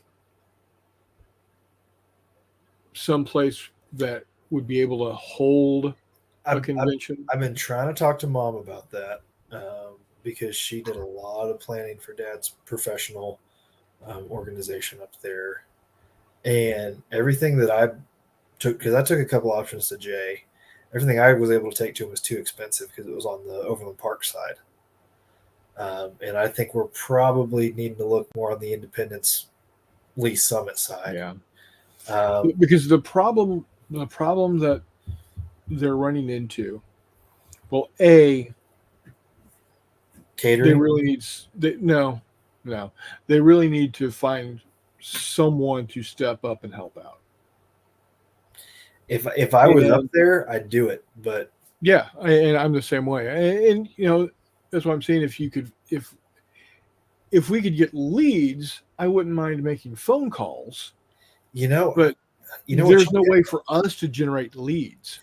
you know what you could You do. know, You could find a list of churches or something in that area that have really big fellowship halls, and see if they'd like to rent them out to a group of gamers.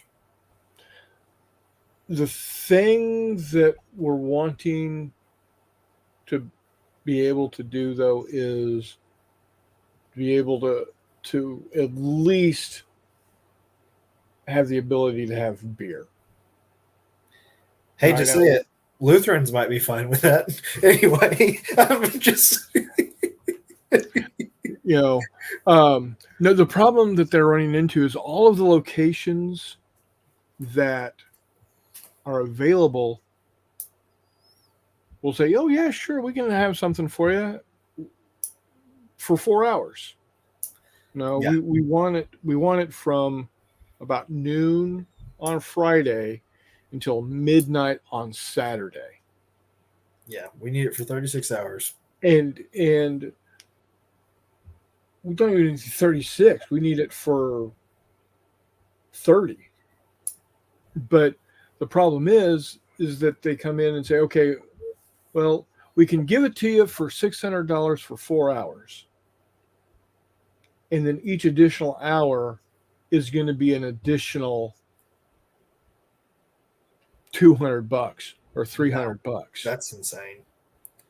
It's like, okay, first off, who has any type of function that only lasts 4 hours? Business I've meetings. That's it. Yeah, you know, and Hang it's on a second. Hang on a second. Tabletop has that new game room, and they've got a cafe or something. They probably wouldn't. They probably wouldn't like you bringing in the outside catering, but you make a couple phone calls to Tabletop Games, they might be able to work something out with you, especially with that kind of revenue they're talking about. well, if I mean, if the, if you're going to stay with that, they would just go to Game Cafe there on Independence Square. True. There's two rooms now. The two rooms are separated, but there's two rooms that can fit about 80 people apiece. Yeah, that's tough. Uh, Is there a and is there a they youth can get center they or a can get it for cheap. basketball court or? I mean, Yeah, see, I would love to be able to go to I think the Lee Summit Truman High School. Library has some event space, but I don't think they have the be able to have Yeah. food. See, again, I would love to go to Lee Summit High School and say, "Hey, I'm an alumni, or I'm an alumnus. What would it cost for us to rent out the field house for from noon on Friday till midnight on Saturday?" Do it. And explain the grand tradition of recruits and how you want to kind of Mm-hmm. continue that. Yeah, we want to continue it. We're not asking for any other support than just Let us use your you facilities. have the facilities. Um, Now, I if don't think you could probably not bring. You probably couldn't bring alcohol to that one. no, can't you would not be able to have alcohol on that. I don't know what Missouri state law is, but No, it's no alcohol on school property. that's what I thought. That being Could said, could it's you still bring in your own better than. catering? We'll see what we would offer is, um, Let them run what the we, convenience, not the convenience, yeah, the yeah. concession stand. We get either say, okay, you can either allow us to use the kitchen space, and we will, consider contributing a certain percentage of sales to To a booster club or the whatnot. school, right? Well, or to the gaming organization. The gaming organization is still happening. Okay. It's just the person who is running it now doesn't want. They're wanting it to go back to the way it was when recruits started, which is a game day for the students. And I get that. I understand that because What's stopping you from cold calling them on Monday or writing them an email? I'm going to talk to I'm going to talk to Copeland Mm-hmm. and see what he thinks. Joel might be Because good to talk to on it as well. well, the reason Copeland is because he also went to Lee Summit High School. I thought Joel did. No, he went to the community. He went to Raytown. Raytown. He went to Raytown, Okay. which I went to for the spring semester of 1987. Was that Raypeck now? No, Okay. no, that's Ray More Peculiar. Okay. Raytown is. You're right. I'm sorry. Raytown is first first level suburb of Kansas City. Okay. It's the same level as Independence.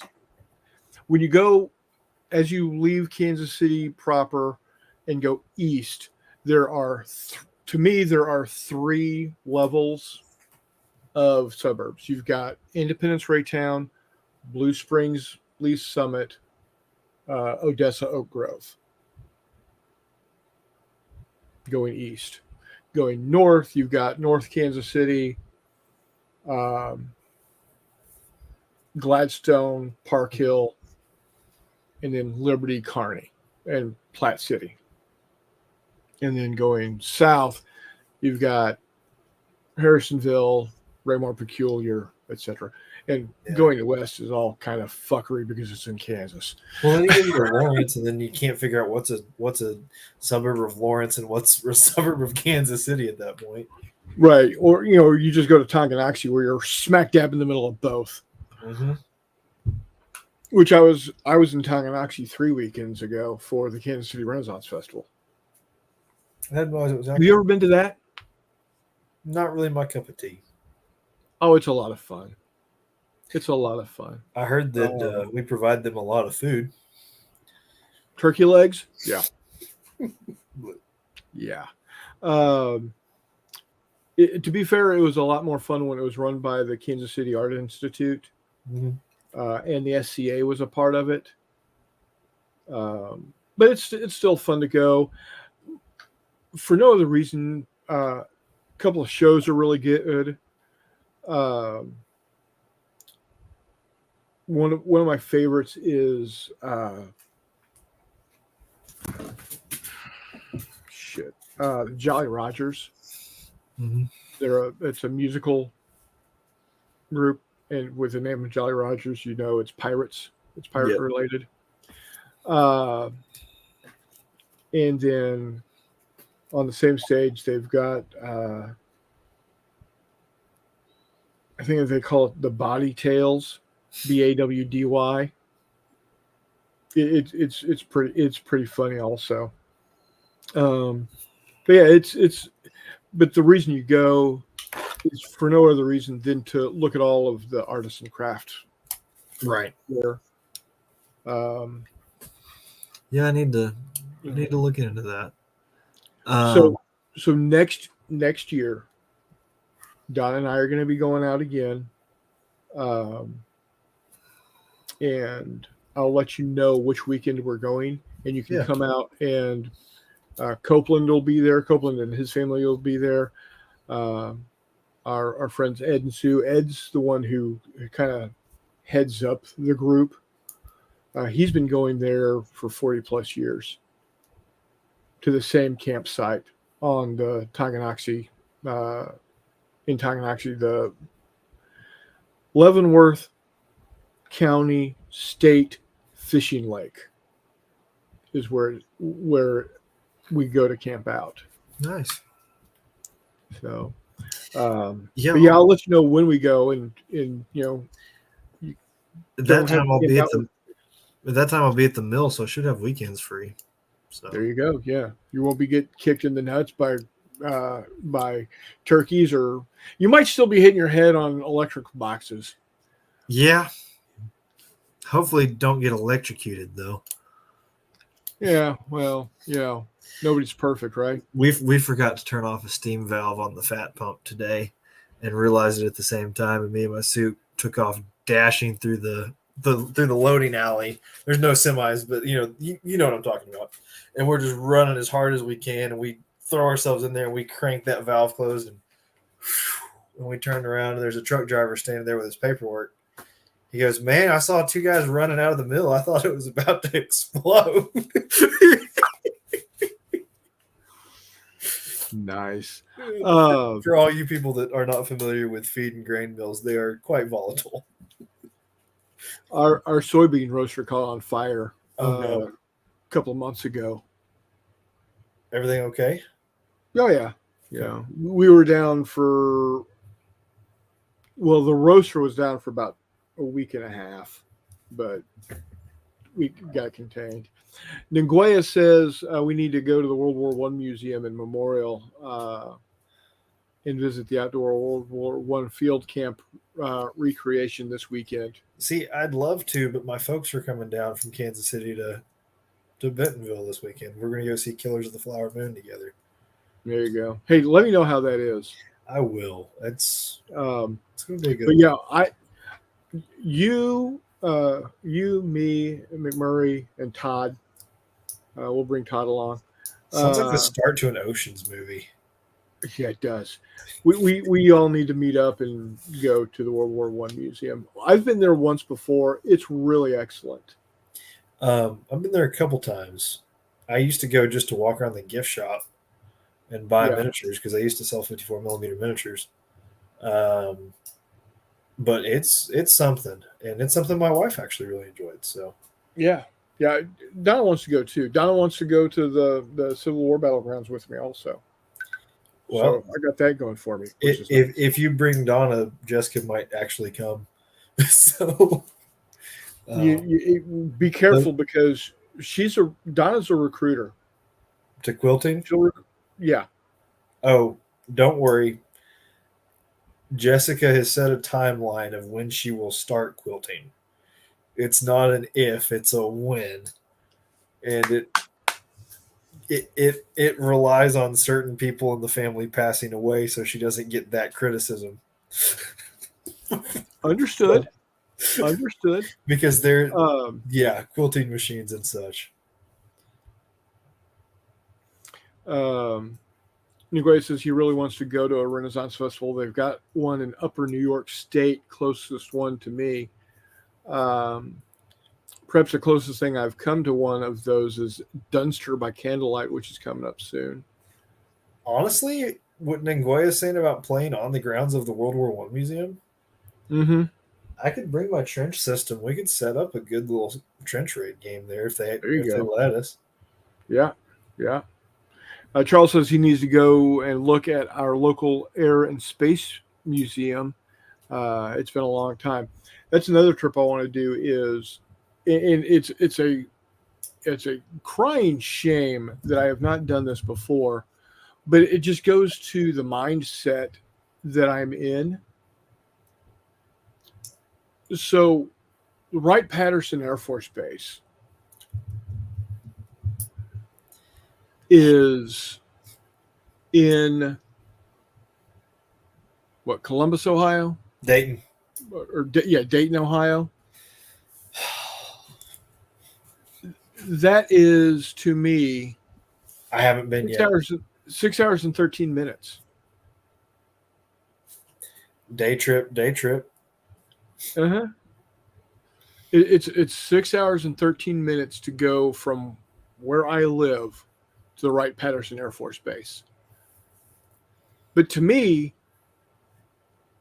my mindset uh, is it's 3 states away. 3 states away from where I grew up. It's California. It's fucking a day and a half drive. Yep. Because it's the entire state of Illinois, the entire state of Indiana, and into uh, into Ohio, right? Yeah. That 6.5 with stops, 6 hours and 45 minutes, 7 hours tops. I need to man up and take my grandfather there because they have the last surviving XC-142, and Hold on. he yeah, he needs to see that aircraft again. They only Oh built yeah, five, that thing. yeah, and they only built 5 of them, and he was in on them all. Um, Yeah, because he worked for Ling Timko Vought. mm-hmm. It was the Osprey before the Osprey was the Osprey. And honestly, it was cooler than the Osprey. If I'm going to be honest with you, Oh yeah. it's got a little propeller on the tail. I don't know if you know that or not. It's got a little upward Mm-hmm. propeller on the yeah. Just Yeah. But yeah, like I said, living in going east from San Antonio, 3 states away is the rest of Texas, Louisiana, and into Mississippi. That's just going from San Antonio to Houston is to the west end of Houston is 3 hours. To get that through Houston is another hour. So just to get to the Texas border is a 4.5 hour drive, almost 5 hours. That gets me through the majority of Indiana from here. And then Louisiana is another 4 or 5 hours. So, you're 10 hours before you even get to Mississippi. Going west, holy shit snacks. It's 10 hours just to get to El Paso. You know? And then New Mexico, and then into Arizona. Driving to Arizona. If I lived in if I still lived in San Antonio or Austin and I wanted to go see Warmut, that is about a 20-hour drive, It's insane. and it's only 2 states away. So the mindset of, God, it's all the way over in Ohio East is East ridiculous. Coast is small. It is. Anything west of the Mississippi is small, Shit. I mean, except Florida. I'm Florida is a whole nother ball game. I'm depends on the cactus in Goya. Mm-hmm. Prickly pear absolutely is. That's what the Mexicans calls napolitas. And what they do is you take the frond, for lack of a better term, the petal of the cactus, and you scrape. You can do it one of two ways. You can just scrape the needles off and fry that up, or you can actually skin it and slice it up like bell pepper and saute it or fry it. Yeah, it's really tasty. And then the flower, not the flower itself, but the fruit. The reason why it's called prickly pear is because it's got this little red fruit that comes out every spring. It'll flower, and then this little red fruit, and really, really sweet. When you get if it you get it just as it hits its ripeness, it's really sweet. Oh yeah, it in fact, HEB HEB is the big grocery store in Texas. Um, I don't know what they have up in Canada and New York that's equivalent. But if you've heard of a Kroger's or Safeway, Meyer, very similar to that. HEB is the grocery store in Texas. Uh, they sell they sell the petals Very to good. cook and eat. And shit, a lot of people don't even do that. They just have it growing in their yard because, well, it's Texas.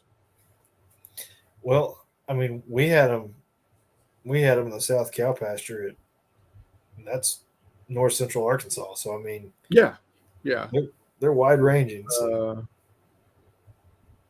Richard says, "Oh man, now I wanted to go to Azteca this weekend. They make the best cactus salad with pickled onions, black beans, and strips of cake. Oh, dude, that is the bomb. We've got a good Mexican food restaurant here in town. We actually have two good Mexican food restaurants in town. Um, and you think, wow, how are you getting good Mexican food in literally small town Illinois? Well, ag. Enough said. well, not too far away, we've got uh, Beardstown. And if you've ever heard the song by the Turnpike Troubadours, uh, uh, "Hot Summer Day," they talk about going up and down the Illinois River at Beardstown, dropping off at Beardstown. That's the town they're talking about. In Beardstown, there's a big pork processing plant with, let's put it this way, if I didn't know better and I found myself there in Beardstown, I would think I was someplace in West Texas because you can't swing a dead cat without hitting a Mexican around there, which is not a bad thing. But I can't find a good tamale here to save my damn life because anybody that knows anything about tamales is the best place to get a tamale is from the trunk of a 97 Buick Skylark out of a 50-year-old igloo cooler that's parked in an abandoned shopping strip parking lot that looks like a drug deal's going down. With a cardboard sign that says tamales. Yeah, X number of dollars per dozen. Yeah. Like anywhere, and depending on who it is, it'll be anywhere from $9 to $24 a dozen. They're so good. Yeah. Making me Uh, hungry, man. God, I love tamales. Well, I'm getting a free pork loin at Thanksgiving from work. Oh, yeah. We get the option of a pork loin, a turkey, or a ham. Well, Donna gets a turkey at Christmas. I'm not a huge turkey fan, but and it's a full ass pork loin. So we're gonna divvy it up into thirds. I will probably make one, take one part of it, make it into chops, and or pound it out for tenderloin, fried tenderloin for tenderloin sandwiches. Take another third of it and smoke it and have smoked tenderloin steaks. And then another third, I'm going to roast it and make tamales, make my own tamales. You know, if you take a little bit of one, just enough for you and Donna to eat, and cook it in some honey butter. Oh, Yeah. but yeah, I need to get a deer down soon. Nguyen has never had a tamale. Okay, first off, to, you got to understand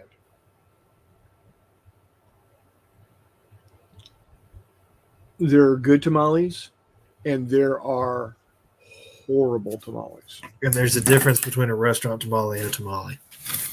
Yes, Big absolutely. time.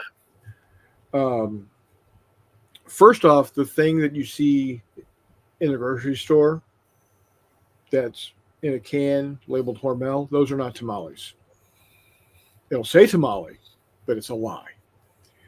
Second is to get a good tamale, you have to find where your Mexicans are living. Even in Canada, I am sure there are Mexicans. You find your Mexicans, you will find a decent tamale. It might not be a great tamale, it might not be the best tamale, but it'll be a decent tamale. Now, really good tamales, and I'm sure Warmutt's going to argue this to the end of the day, but the best tamales I've ever had come from San Antonio. There's a little there. I shouldn't say a little. There is a company called the Delicious Tamale Company in San Antonio, and that's all they do is make tamales. They make pork tamales, they make chicken tamales, they make beef tamales. They How did I make get to San Antonio? fuck yeah, you do. Um, if you ever decide to go, give me fair enough warning. Give me a couple of months warning, and we will fucking light that place up. Take You you to the know, Alamo. if Take you if to I ever if I ever head south, I'm just going to send. I'm going to text you the sentence. What the heck am I doing in Kansas City? And you know exactly where we're going. So I told you or I gave you that list of songs off of uh, guys from Texas with three names. Yes. The original album, or I shouldn't say album, the original disc that was made for Jay, that song was the last song on Right. there. When he made it for me, he took that one off because he didn't want to give me any ideas because I Yeah, was living in I Kansas City heard at the that time. legend. I heard that legend. But, But yeah, it's interesting. well, Um, guys, we are 2 hours and 4 minutes in. Um, I think we covered squirrel tonight, I don't think we covered the topic at all. which is the topic exactly. Um, there's still four of you guys out there, and I want to thank y'all. I know Charles is out there, Ningwe is out there. Looks like Richard's still out there. Everybody that came by, I truly appreciate it. At one point in time, I thought I saw that we were at 14 or 15 um, on the up there. Um, so it truly, I know we missed out for about a month there at the end of August, first part of September. Life happened. You know how it is. Um, but I'm glad that we're back. I know we don't get everybody like we used to on the screen, but Reese is here almost every week. We got we get uh, McMurray for most of the time, and the others drop in when they can, and I appreciate that too. So, but you guys are awesome. Y'all are truly the best viewers any YouTube channel has, in my opinion. And I know you guys watch other streams and other YouTube channels. Um, I do also, but it means a lot that y'all come and watch us. It's really really great. Richard says, "Thank you. After 137 episodes, this show is pretty close to family." Yeah, it is. Yeah, it is. Yeah. Honestly, if I could figure out a way to make it happen, I would come and meet each and every one of y'all face to face and shake your hand and play a game. Whatever game that is, whether it's a miniatures game, whether it's a Higgs Encounter game, whether it's fucking Tiddlywinks, I don't care. So, Nguyen says, "This is the best gaming live stream." Well, thank you, sir. I appreciate that. Wait, this is about gaming? Yeah, you would think. Hey. I'm hoping. I saw what I think was fiber being laid about a mile that direction up the road, coming this direction. I'm hoping that means we get decent internet here soon, and I can start uploading, making and uploading videos again. So, yeah, because I've really taken a hit on my views. Not that I care one way or the other, but I I know y'all have liked the other content that I've done previously, and I want to get back to doing that. So, but again, thank you one and all. Reese, thanks for dropping in. Go ahead. You're going to say something. You and I need to do some virtual gaming. I've Here got you two tables now, so you give me enough of a heads up and let me get this room clean. We'll get the camera set up for that. And I've got my 5x8 table downstairs. Cool. It I can wear my parka when it gets wintertime down there because there's not a whole lot of heat going on down there. But yeah, we definitely need to, and maybe even live stream some of it. Hell, invite some of these guys to play too. Let's do it. So, shit, live stream this. What a sub! And they're What big a enough. subber. They're big enough. You could do it really well. Yeah. So, guys, I want to thank y'all very much. Like I said, honestly, without you guys watching, I wouldn't be doing this. So thanks again. It's appreciated. And if y'all ever have an idea of what you want us to talk about, drop it either in the Facebook group or over on Discord. Shit, I'll talk about anything at all. So, all right, guys. Until next time, we will see you on the flip side.